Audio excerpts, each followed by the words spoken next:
You're listening to the Corbett Report.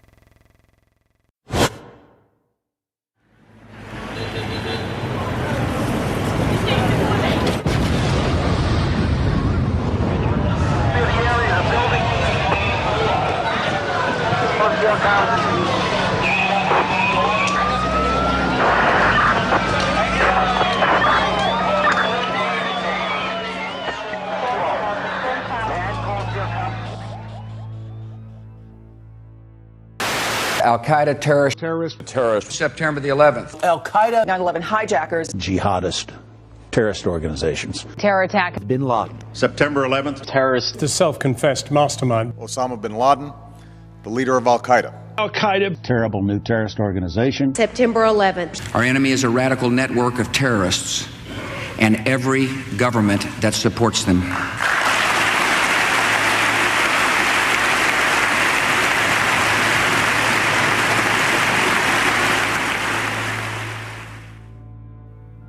Forget for one moment everything you've been told about September 11th, 2001.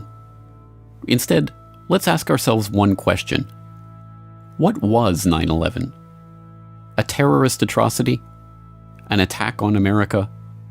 The first salvo in a new war? A day that changed everything? The question may seem simple, but how we answer it is of vital importance. It determines how we proceed with our investigation of that day. And once you strip away the emotional rhetoric and the fear-inducing imagery, we're left with the simple truth. 9/11 was a crime. And as with any crime, there is one overriding imperative that detectives must follow to identify the perpetrators. Follow the money. This is an investigation of the 9/11 money trail.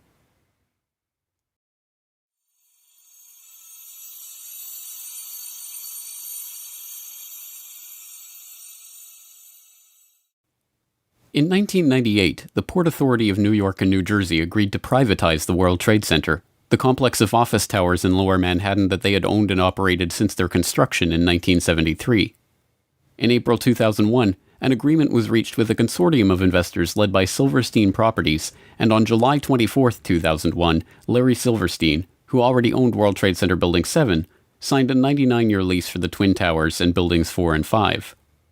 The lease was for $3.2 billion and was financed by a bridge loan from GMAC, the commercial mortgage arm of General Motors, as well as $111 million from Lloyd Goldman and Joseph Kerr, individual real estate investors. Silverstein Properties only put down $14 million of its own money. The deal was unusual in a variety of ways. Although the Port Authority carried only $1.5 billion of insurance coverage on the WTC complex, which earlier that year had been valued at $1.2 billion, Silverstein had insisted on doubling that amount, insuring the buildings for $3.55 billion. Silverstein's insurance broker struggled to put that much coverage in place and ultimately had to split it among 25 dealers. The negotiations were so involved that only temporary contracts were in place for the insurance at the time the lease was signed, and by September the contracts were still being finalized.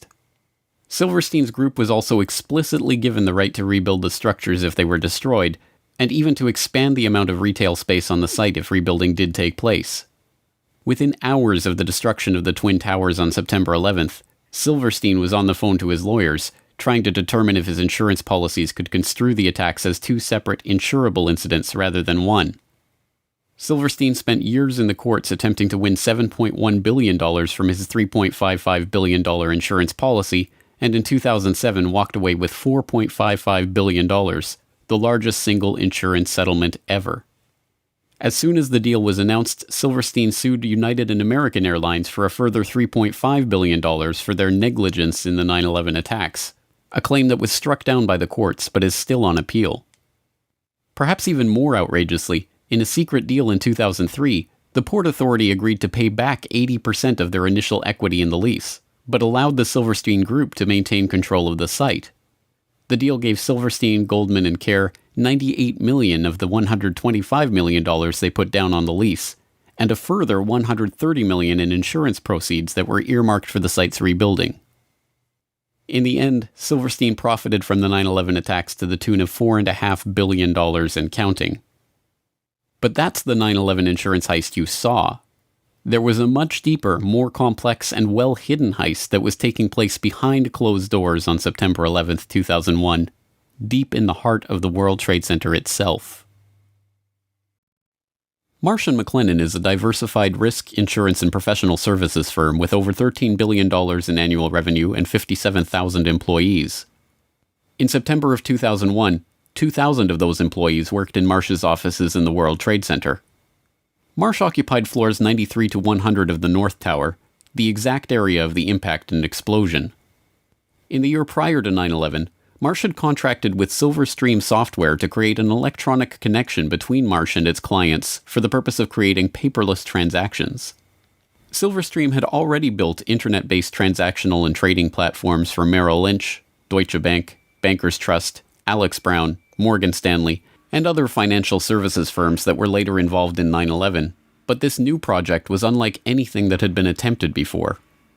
Richard Andrew Grove, the salesperson who handled the Marsh & McLennan project for Silverstream, explains. In 2000, Silverstream was contracted by Marsh to provide a technological solution beyond what we had done for any of the above-named companies, insofar as it would be used to electronically connect Marsh to its major business partners via internet portals for the purpose of creating paperless transactions and expediting revenue and renewal cycles, and built from the ground up at the client's site. Silverstream provided a specific type of connectivity that was used to link AIG and Marsh & McLennan, the first two commercial companies on the planet to employ this specific type of transaction, and in fact, Marsh was presented with something called the Accord Award, ACORD, in the summer of 2001, for being the first commercial corporation to do so. And what you should take away from that is this. It means that no other companies were doing this type of transaction, so the question in your mind should be, what then were Marsh and AIG doing, and why did they need to leverage technologies that no other commercial entity on the face of the earth needed to conduct business? The contract, Silverstream then stationed approximately 30 to 40 developers at Marsh, and this team was led by 2 to 3 managers with whom I liaised to ensure delivery of the solution that was promised. The development team worked regularly into the night, if not all night, and sometimes worked 7 days a week in order to adhere to Marsh's indicated pre-September 11th deadline. Now, while I was But it was not long before severe irregularities in the billing of the account for this project led Richard Grove into the heart of a deeper mystery about the software and about the work that he was engaged in. Fiscal anomalies with respect to the Marsh.com project when I was in a meeting on the 98th floor in October of 2000 with a gentleman named Gary Lasko. Gary was Marsh's North American Chief Information Officer, and that particular afternoon a colleague and I helped him identify about $10 million in suspicious purchase orders after I had recognized that certain vendors were deceiving Marsh and specifically appeared to be selling Marsh large quantities of hardware that were not necessary, as this was later confirmed by Gary. In the spring of 2000, I brought my concerns up to executives inside of Silverstream and I was urged to keep quiet and mind my own business. I went to an executive inside of Marsh, and he advised me to do likewise. But then, I mentioned it to a few executives at Marsh who I could trust, like Gary Lasko, and Catherine Lee, Ken Rice, Richard Bruhart, and John Olthofer, people who became likewise concerned that something untoward was going on. The concerned colleagues I just mentioned were murdered on September 11th, and the executives who expressed dismay at my concerns are alive and free today because of it. I feel it's no coincidence as the Marsh executive who urged me to drop my line of inquiry made sure that his personnel, who I just mentioned, were in the office bright and early for a global conference call before the staff meeting upon which I was to intrude. A conference call which I was informed this executive in question conducted, but attended from the safety of his Upper West Side apartment. Although in getting The global conference call with Marsh's IT staff on the morning of 9/11, a meeting that included the staff who were investigating the suspicious billing on the Silverstream deal, was confirmed in a 2006 interview with Marsh's then Chief Information Officer, Ellen Clark. Richard Grove had been asked to attend the meeting, but was stuck in traffic on the way to the towers when the attack began. His friends at Marsh were not so lucky. 294 Marsh employees, including all of the participants in the conference call in the North Tower, died that morning. Meanwhile, the Marsh executive who had scheduled the meeting, the same one who had asked Grove to drop the issue of the billing anomalies, was safe in his apartment, attending the meeting via telephone. So what was the Marsh.com project really about? Why was it so important for it to be finished before September 11th? And what kind of transactions did it enable? More importantly, what information was lost when the data center on the 95th floor of the North Tower suffered a direct hit on 9/11 and the buildings were demolished? A partial answer comes from reports that emerged in late 2001 that a German firm, Convar, had been hired to reconstruct financial data from the hard disks recovered at Ground Zero. The firm talks about this work in its promotional videos. September the 11th, 2001. The whole world is in shock following the attacks on the World Trade Center. Convar has some solutions to offer.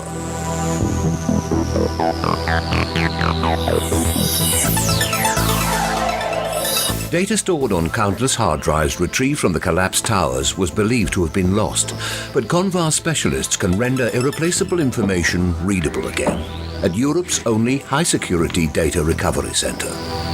Burnt, crushed, or dirty storage media are ready to relinquish their secrets by the time we finish with them.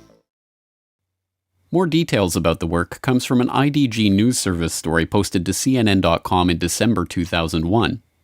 Under the headline, "Computer disk drives from WTC could yield clues," the article notes, "An unexplained surge in transactions was recorded prior to the attacks, leading to speculation that someone might have profited from previous knowledge of the terrorist plot by moving sums of money.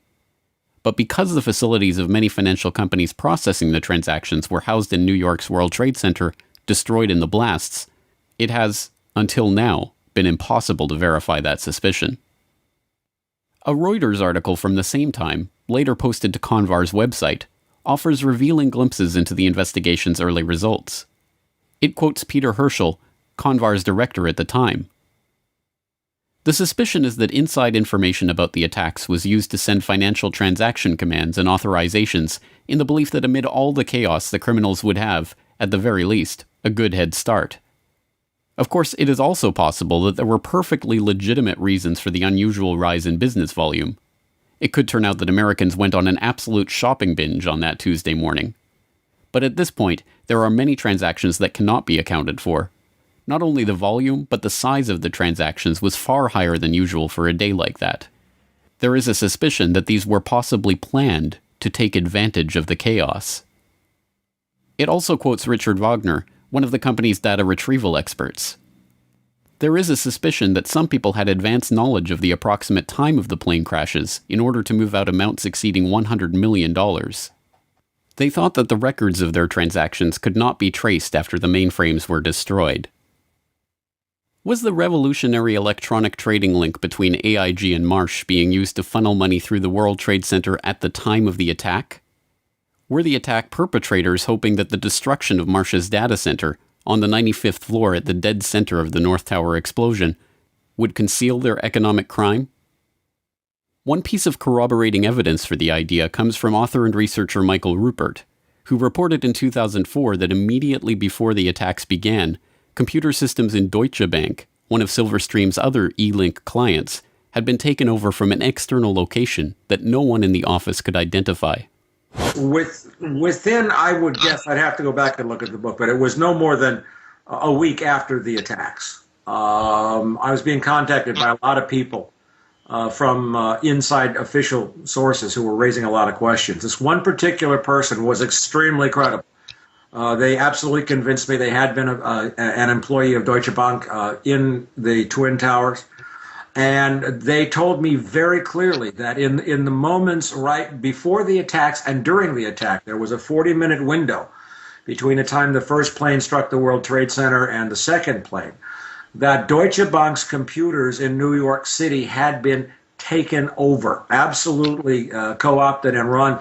There was a massive data purge, a massive data download, and all kinds of stuff was moving. And what this person said very clearly was that no one in the Deutsche Bank offices in the towers at the time had the ability to prevent what was going on from any of their terminals. Sadly, no answer to the questions raised by these accounts is forthcoming from Convar. After the initial reporting on the investigation, which noted that the company was working with the FBI to recover and analyze the data, Convar now refuses to talk about the information they discovered. Is it true that large amounts of money were transferred illegally out of the World Trade Center on the morning of 9/11, just before the attacks? If you would look on the website, I would say yes, because that was the information from a previous release. If you would ask me today, I would need to tell you that I could not give you any additional information about that. I'm really sorry. At the time of 9/11, Marsh's chief of risk management was Paul Bremer, the former managing director of Kissinger and Associates, who went on to oversee the U.S. occupation of Iraq. On the morning of 9/11, he was not in his office at Marsh & McLennan, but at NBC's TV studio, where he was delivering the official story of the attack. It's Paul Bremer. I want to make sure I'm getting your name right, because I'm just meeting you just at this moment. You're a terrorism expert. Counterterrorism, I hope. And can talk to us a little bit about who could, I mean, there are a limited number of groups who could be responsible for something of this magnitude. Yes, this is a very well planned, very well coordinated attack, which suggests it's very well organized centrally, and there are only 3 or 4 candidates in the world, really, who could have conducted this attack.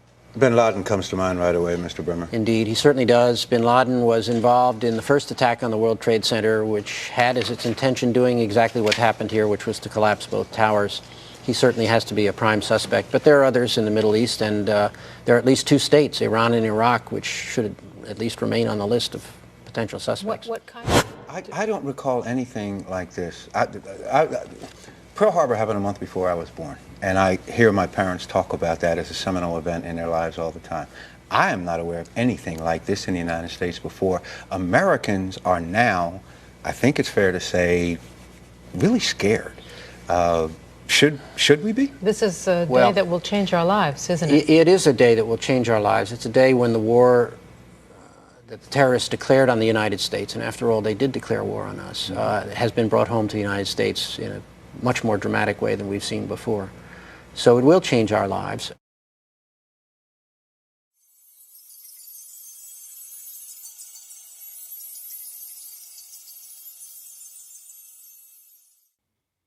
On September 12, 2001, before the dust had even settled on Ground Zero, the Securities and Exchange Commission opened an investigation into a chilling proposition: that an unknown group of traders with advanced knowledge of the 9/11 plot had made millions betting against the companies involved in the attacks. What many Wall Street analysts believe is that the terrorists made bets that a number of stocks would see their prices fall. They did so by buying what are called puts. If you bet right, the rewards can be huge. The risks are also huge, unless, of course, you know something bad is going to happen to the company you're betting against. This could very well be insider trading at the worst, most horrific, most evil use you've ever seen in your entire life. One example, United Airlines. The Thursday before the attack, more than 2,000 contracts betting that the stock would go down were purchased. 90 times more in one day than in 3 weeks. When the markets reopened, United's stock dropped. The price of the contracts soared, and someone may have made a lot of money fast. $180,000 turns into $2.4 million when that plane hits the World Trade Center. It's almost the same story with American Airlines. That's a 5-fold increase in the value of what was a $337,000 trade on Monday. All of a sudden becomes what? $1.8 million. And there's much more, including an extraordinarily high number of bets against Morgan Stanley and Marsh & McLennan, 2 of the World Trade Center's biggest tenants. Could this be a coincidence? This would be one of the most extraordinary coincidences in the history of mankind if it was a coincidence. Although the put options on American and United Airlines are usually cited in reference to the 9/11 insider trading, these trades only represent a fraction of the suspicious trades leading up to the attack. Between August 20th and September 10th, abnormally large spikes in put option activity appeared in trades involving dozens of different companies whose stocks plunged after the attack, including Boeing, Merrill Lynch, JP Morgan, Citigroup, Bank of America, Morgan Stanley, Munich Re, and the AXA Group.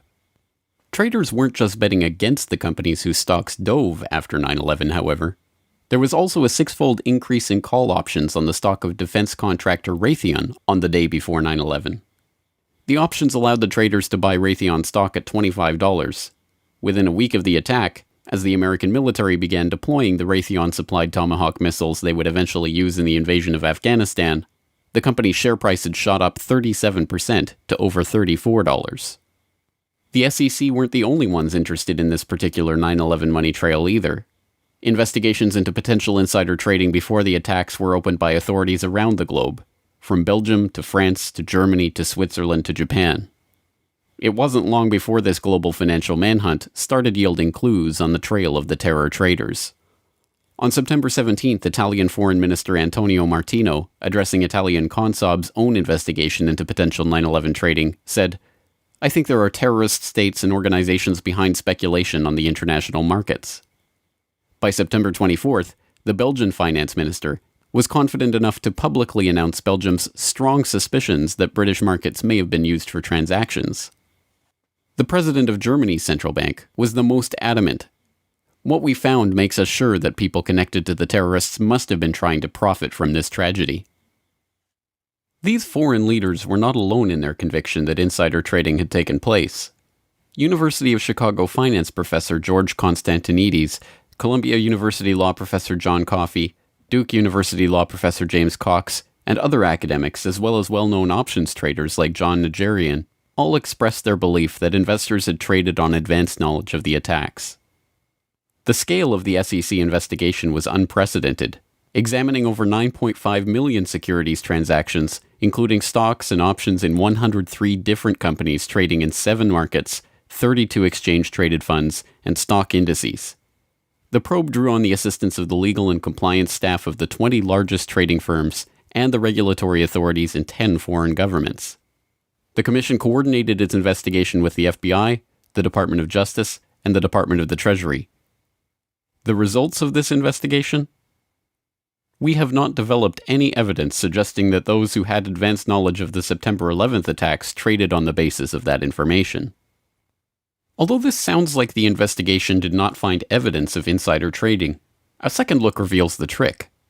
They are not saying that there was no insider trading, only that there is no evidence that those who had advanced knowledge of the September 11th attacks participated in such trading.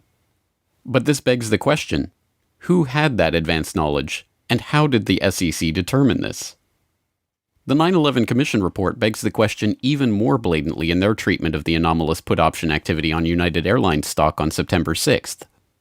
95% of the puts were placed by a single US-based institutional investor with no conceivable ties to Al-Qaeda. Again, it is taken as a foregone conclusion that a lack of ties to Al-Qaeda means there could not have been advanced knowledge of the attack, even if the evidence shows that insider trading took place. To be sure, insider trading almost certainly did take place in the weeks before 9/11. Although some have used the Commission report to conclude that the story was debunked, the intervening years have seen the release of not one, not two, but 3 separate scientific papers concluding with high probability that the anomalous trading was the result of advanced knowledge. In Unusual Option Market Activity in the Terrorist Attacks of September 11, 2001, University of Chicago professor Alan Potishman concluded, "Examination of the option trading leading up to September 11th reveals that there was an unusually high level of put buying. This finding is consistent with informed investors having traded options in advance of the attacks." In Detecting Abnormal Trading Activities in Option Markets, researchers at the University of Zurich used econometric methods to confirm unusual put option activity on the stocks of key airlines, banks, and reinsurers in the weeks prior to 9/11. And in Was There Abnormal Trading in the S&P 500 Index Options Prior to the September 11th Attacks, a team of researchers concluded that abnormal activity in the S&P Index Options market around the time of the attack is consistent with insiders anticipating the 9/11 attacks. The only question, then, is who was profiting from these trades, and why was no one ever indicted for their participation in them? One lead is pursued by researcher and author Kevin Ryan. In Evidence for Informed Trading on the Attacks of September 11th, he examines an FBI briefing document from 2003 that was declassified in 2009. It describes the results of FBI investigations into 2 of the pre-9/11 trades that the Bureau had identified as suspicious, including the purchase of 56,000 shares of Stratisec in the days prior to 9/11. Stratisec provided security systems to airports, including, ironically, Dulles Airport, as well as the World Trade Center and United Airlines, and saw its share price almost double when the markets reopened on September 17, 2001. The trades traced back to a couple whose names are redacted from the memo, but are easily identifiable from the unredacted information. Mr. and Mrs. Wirt D. Walker III, a distant relative of the Bush family and business partner of Marvin Bush, the president's brother. The document notes that the pair were never even interviewed as part of the investigation because it had revealed no ties to terrorism or other negative information. In addition to begging the question, this characterization is provably false, as Ryan noted in a conversation with financial journalist Lars Schall. Wirt Dexter Walker at Stratesec hired several people from a company called the Carlyle Group. And the Carlyle Group had bin Laden family members as investors. Also, Wirt Walker's fellow director, James Abrahamson, was a close business associate of a man named Mansour Ijaz, a Pakistani businessman. And Mansour Ijaz claimed to be able to contact Osama bin Laden on multiple occasions. So there does seem to be some circumstantial evidence indicating that these people were connected to Al-Qaeda, at least to the point where we should investigate. And isn't it true that also some members of the bin Laden family were actually in Washington at a gathering of the Carlyle Group on 9/11? That's true. The Carlyle Group had a meeting at the Ritz-Carlton Hotel in Washington on September 11th, and present there were former President George H.W. Bush, James Baker, and the brother of Osama bin Laden. I believe his name was Salem. I can't recall his exact name. But they were there, investors from the bin Laden family, meeting with Carlyle Group representatives in Washington on September 11th. Was this why the FBI thought better of questioning Walker over his highly profitable purchase of Stratesec shares right before 9/11? The CIA figures prominently in another line of investigation. One suspicious United Airlines put option purchase that was investigated by the FBI involved a 2,500 contract order for puts in the days before 9/11. Instead of processing the purchase through United Airlines Home Exchange, the Chicago Board of Options Exchange, the order was split into 500 contract chunks and run through 5 different options exchanges simultaneously. The unusual order was brokered by Deutsche Bank Alex Brown, a firm that until 1998 was chaired by A.B. Buzzy Krongard, a former consultant to CIA Director James Woolsey, who at the time of 9/11 was himself the executive director of the CIA. So right after the attacks of 9/11, the name Buzzy Krongard surfaced, and it was instant research that revealed that Buzzy Krongard had been allegedly recruited by CIA Director George Tenet to become the executive director at CIA, which is the number 3 position right before the attacks. And Alex Brown was one of the then a subsidiary of Deutsche Bank. Was one of the primary instruments or vehicles that handled all of these criminal trades by people who obviously knew that the attacks were going to take place where, how, and involving specific airlines. Perhaps the most frank admission of insider trading is notable for 3 things. It was recorded on video, it has never been investigated by any agency or law enforcement official, and it was made by former CIA agent and frequent foreign policy commentator Robert Baer, the real-life inspiration for the character portrayed by George Clooney in Syriana. Talking to citizen journalists after a speaking event in Los Angeles in 2008, Baer was recorded on video making a startling assertion about 9/11 insider trading. And then the last thing, I believe it was his National Reconnaissance Office was running a drill, a plane crashed into their building, and you know they're staffed by DOD and CIA. I know the guy that went into his broker in San Diego and said, "Cash me out, it's going down tomorrow." Really? Yeah. That tells us something. What? That tells us something. Well, his brother worked in the White House. This truly remarkable statement bears further scrutiny. If Baer is to be believed, a former CIA agent has first-hand knowledge that a White House insider had foreknowledge of the attacks, And to this day, not only has Baer never revealed the identity of this person, but no one has questioned him about his statement or even attempted to pursue this lead. So how is it possible that the SEC overlooked, ignored, or simply chose not to pursue such leads in their investigation? The only possible answer, of course, is that the investigation was deliberately steered away from such persons of interest and any connections that would lead back to foreknowledge by government agencies, federal agents, or their associates in the business world. Unfortunately, we will likely never see documentary evidence of that from the Commission itself.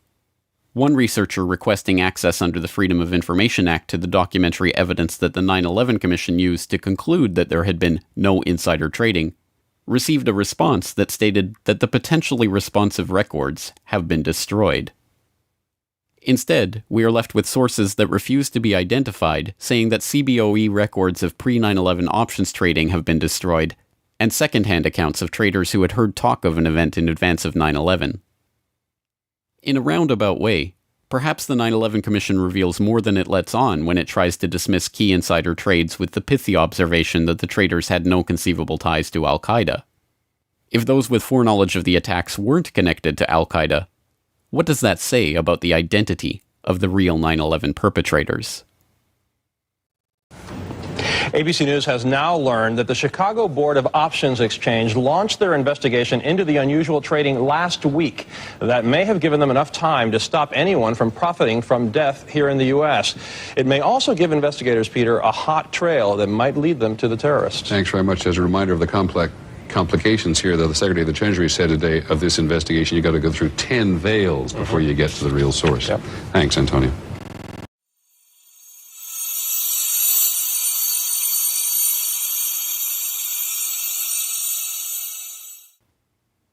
P-Tech was a Quincy, Massachusetts-based company specializing in enterprise architecture software, a type of powerful computer modeling program that allows large-scale organizations to map their systems and employees and to monitor them in real time. The person running this software has a god's eye view of processes, personnel, and transactions, and even the ability to use this data to foresee problems before they happen and to intervene to stop them from happening. As a senior consultant working on risk management for JP Morgan at the time of 9/11, Indira Singh was looking for exactly this type of software to implement the bank's next-generation risk blueprint. In her search for the ultimate risk management software, P-Tech's name was floated as the best candidate for the task. I had a good life. I did risk at JP Morgan Chase. Just to take a break from all the heavy stuff, what I do was to devise a way to monitor everything going on in a very large company to stop big problems from happening. There's that little cloud there and my very bizarre picture of how I think about this problem. I am a person who was merging two disciplines, risk management and something called enterprise architecture, which is fairly esoteric, but at the end of the day, we seek to prevent large problems from happening anywhere in a large global enterprise. At JP Morgan, I was working on the next generation risk blueprint, which is all about how to prevent these things from happening. Bad business practice such as money laundering, road trading, and massive computer failures, anything you could imagine would go wrong. I had a lot of leeway consulting as a senior risk architect to think out of the box and actually get my ideas implemented. I was funded out of a strategic fund. I reported to the directors, and I was pretty happy. JP Morgan thought very highly of me, and they were thinking of funding, in conjunction with my project in DC, the next generation risk software. What I needed to do, what I did, was a really smart piece of software. Really, really smart. Its job would be to think about all the information, and this is where you may connect a dot. The job of this software would be to think about all the information that represented what was going on in the enterprise at any given time as bank business was being transacted worldwide. For example, it would be a surveillance software that would look for trading patterns that indicated someone was up to no good, and then do something about it. Send a message somewhere, send the transaction information somewhere, perhaps shut their system down, perhaps shut another system down, perhaps start something else up elsewhere. This kind of capability is very, very essential in today's world. However, this kind of software is not found in Microsoft or not even in IBM. A small group of very esoteric software companies make this kind of enterprise software, and it is very pricey. So you can't afford to pick wrong. And I asked all my colleagues who are industry gurus what would they recommend for this. My buddies recommended P-TECH. Indeed, it's not difficult to see why P-TECH came so highly recommended. Given the nature of this sensitive risk management work, only a company with experience delivering software to large-scale organizations with secrets to protect would fit the bill, and in this regard P-TECH did not disappoint.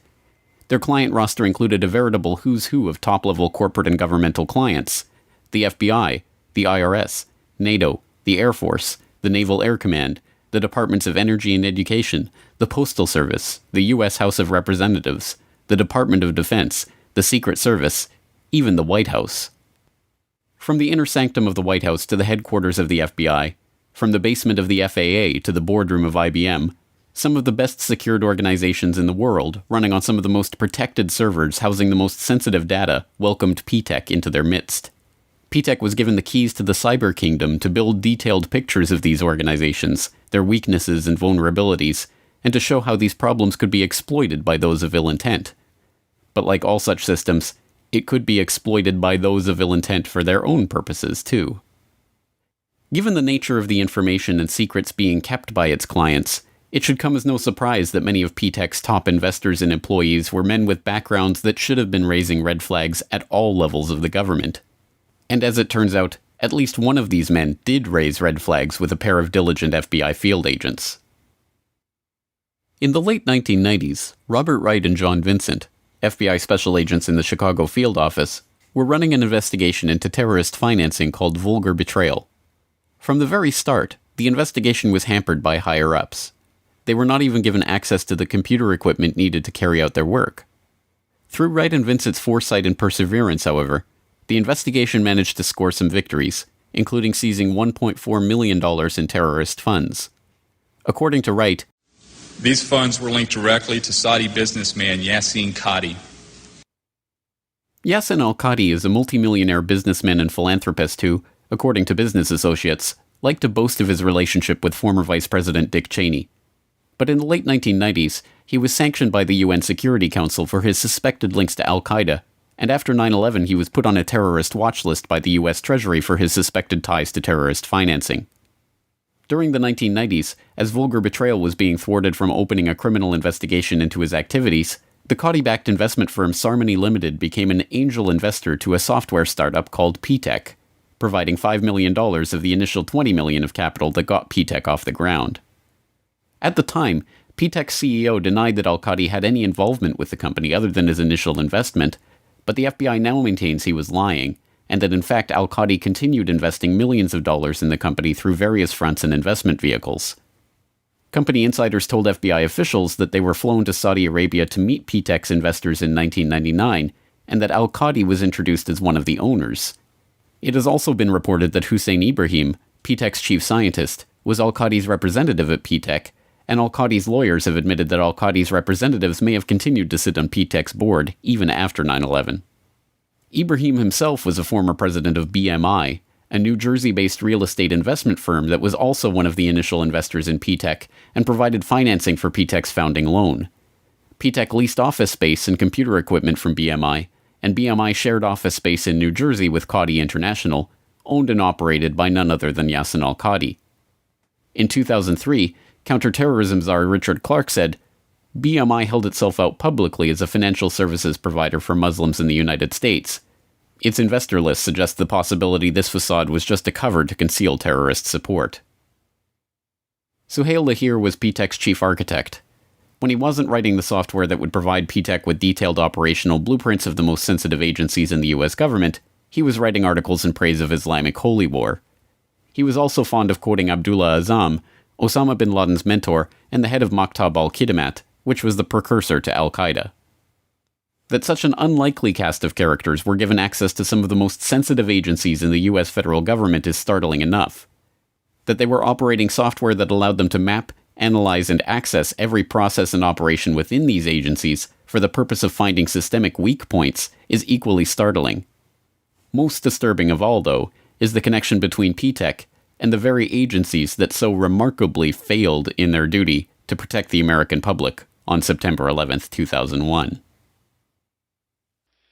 Could you describe the relationship of P-TECH with the FAA? Now, P-TECH worked with the FAA for several years, didn't they? Yes, they worked the FAA. It was a joint project between P-TECH and MITRE, and they were looking at, it's interesting, they were looking at basically holes in the FAA's interoperability with responding with other agencies, law enforcement, in the case of an emergency such as a hijacking. So they were looking for the escalation process, what people would do, how they would respond in case of an emergency, and find the holes and make recommendations to fix it. Now, if anyone was in a position to understand where the holes were, P-TECH was, and that's exactly the point. And if anybody was in a position to write software to take advantage of those holes, it would have been P-TECH.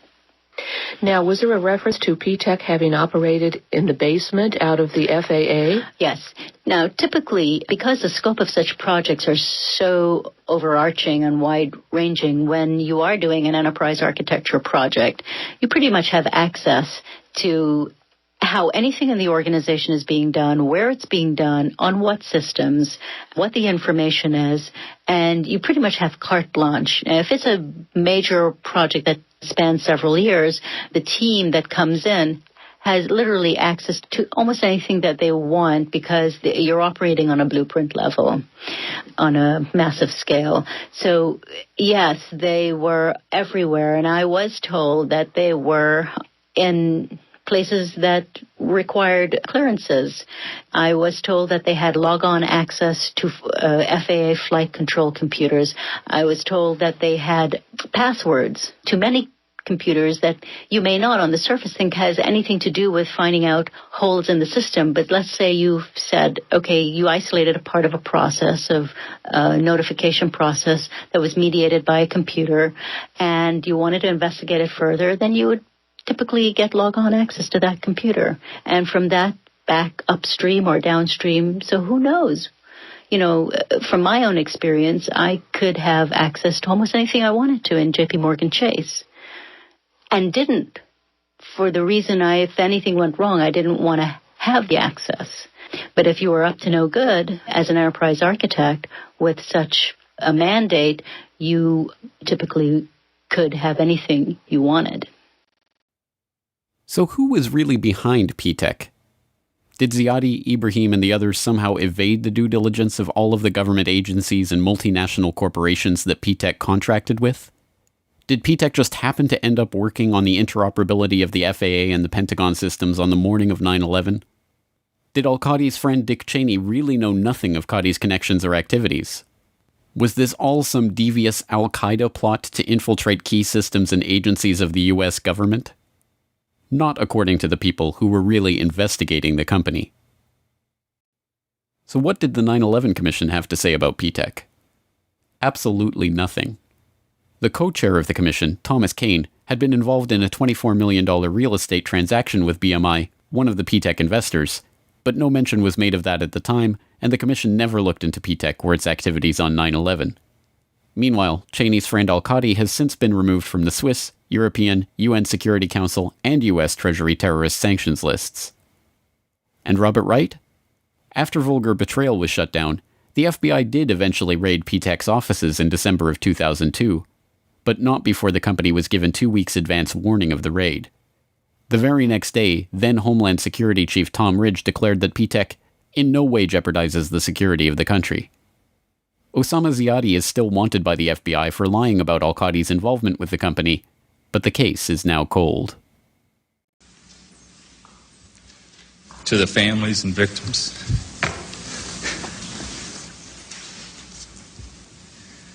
of September 11th, on behalf of John Vincent, Barry Carmody, and myself, we're sorry.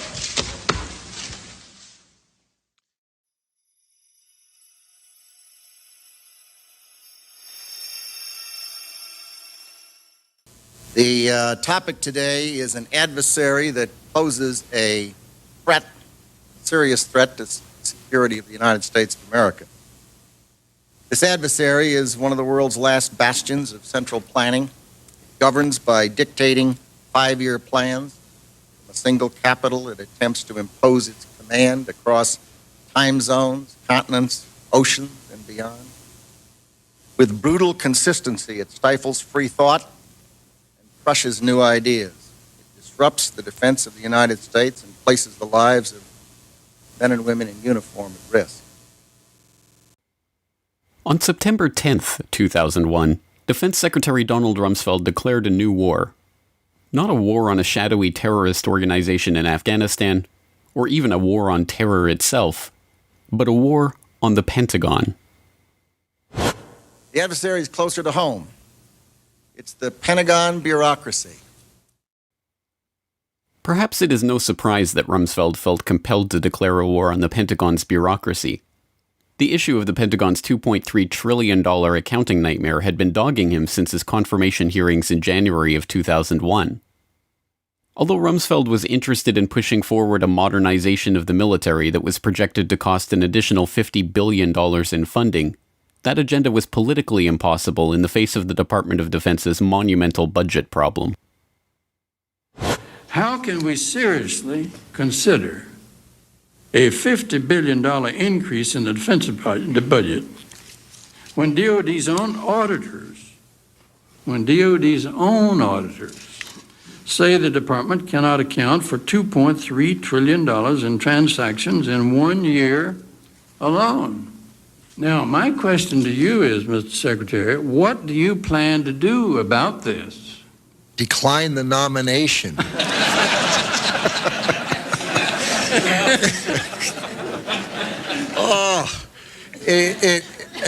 Senator, I have heard... I don't want to see you do that. We'll stand adjourned in that case. Senator, I have heard some of that and read some of that, that the department is not capable of auditing its books. It is... I was going to say terrifying. Terrifying only begins to describe the problem.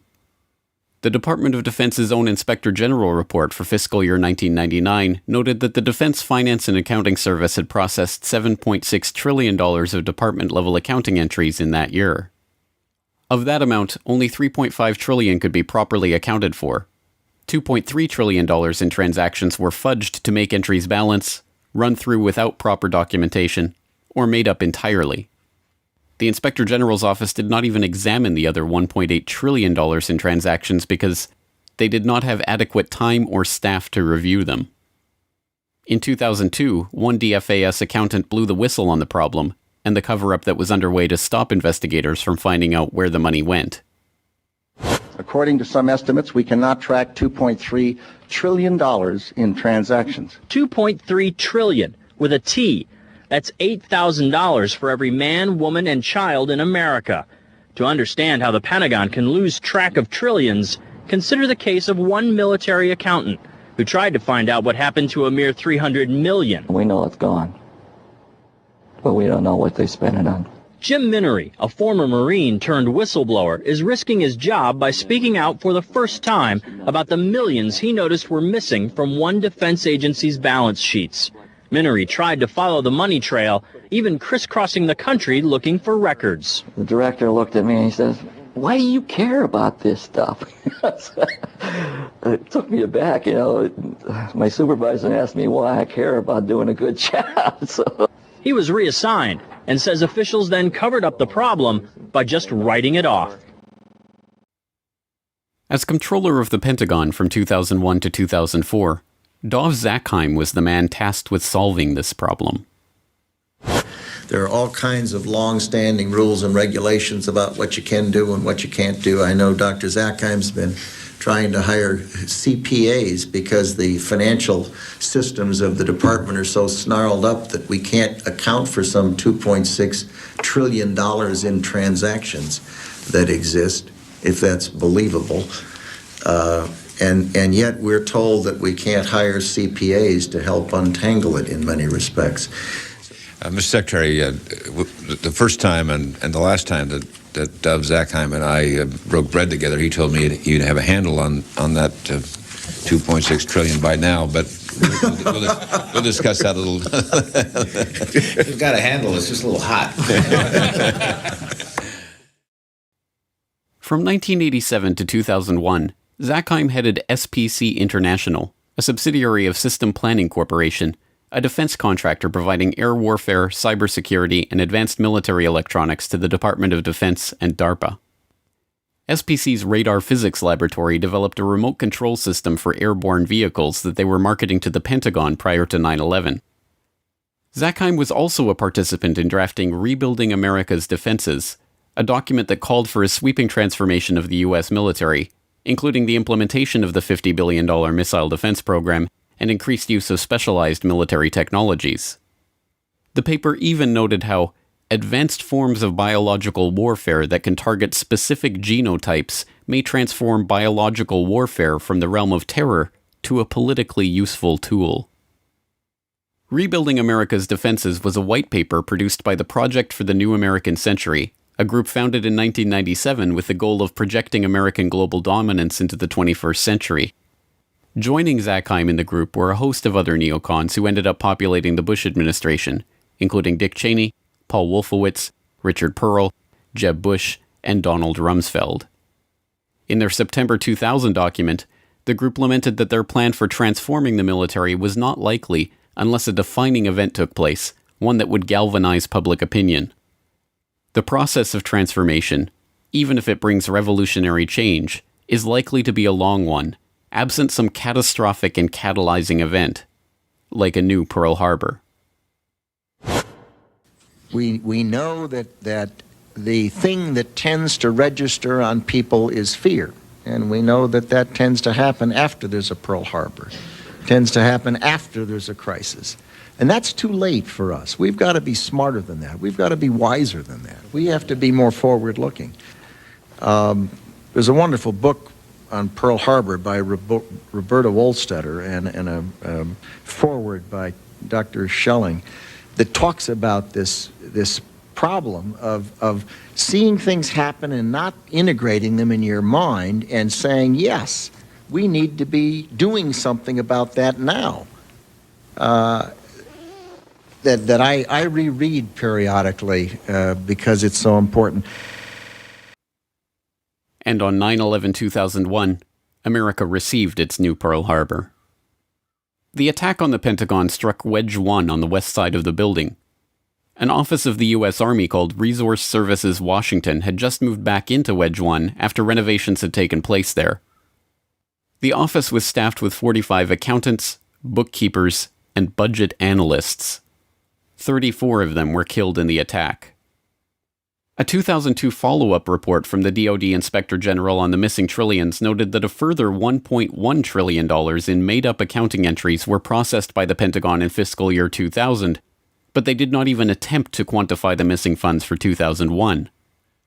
The Secretary of the Army, Thomas White, later explained they were unable to produce a financial report for 2001 at all, due to the loss of financial management personnel sustained during the September 11th terrorist attack.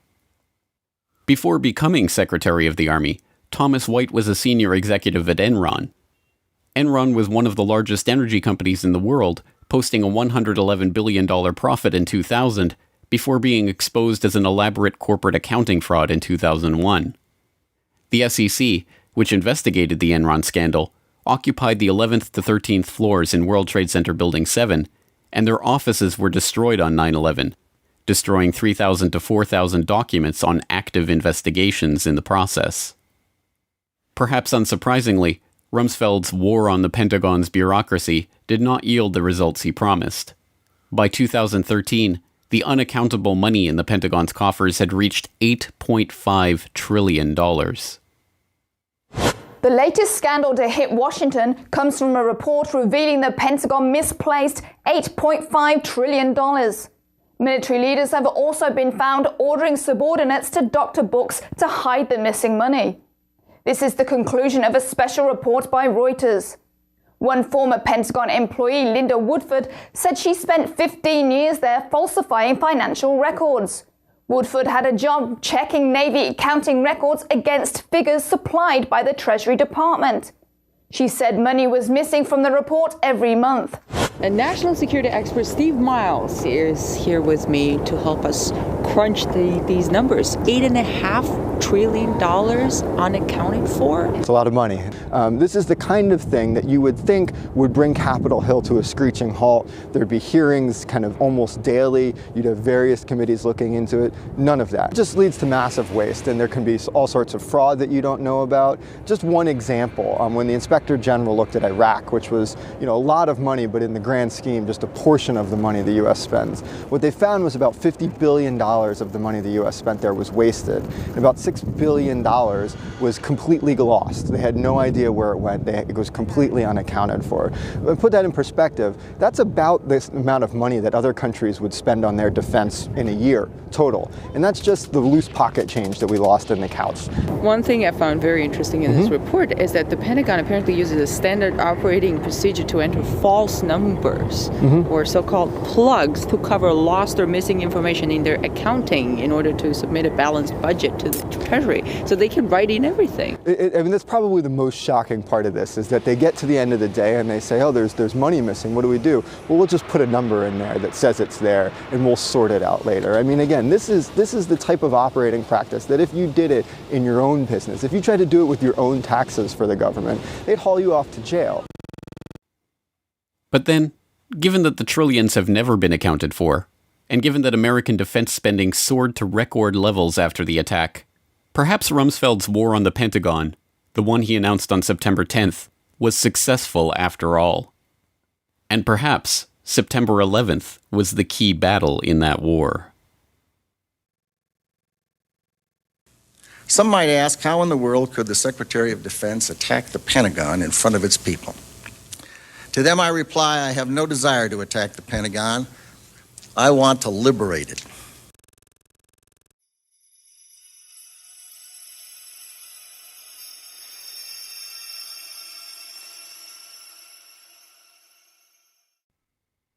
Insurance scams and insider trading, electronic fraud and vulgar betrayal, missing money and evidence destroyed. There are at least 8.5 trillion reasons to investigate the money trail of 9/11. Curious, then, that the U.S. government's final word on the attacks, the 9/11 Commission report, concluded that the money trail was not worthy of investigation at all. In Chapter 5 of the report, the Commission noted, "To date, the U.S. government has not been able to determine the origin of the money used for the 9/11 attacks. Ultimately, the question is of little practical significance." 9/11 was a crime, and as every detective knows, the first rule of criminal investigation is to follow the money. So why did the 9/11 Commission specifically reject this rule? The answers to 9/11 are not going to come from the suspects of the crime. Instead, it's up to investigators to continue to unearth the true evidence on the 9/11 money trail. Follow the money.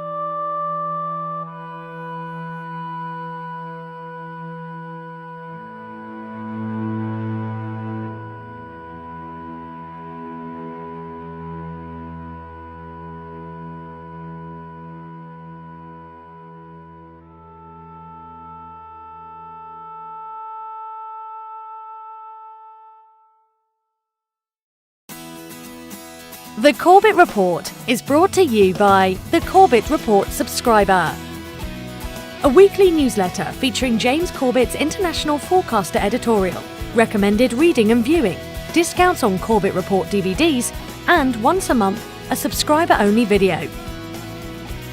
Sign up today to start receiving your copy at corbettreport.com/support.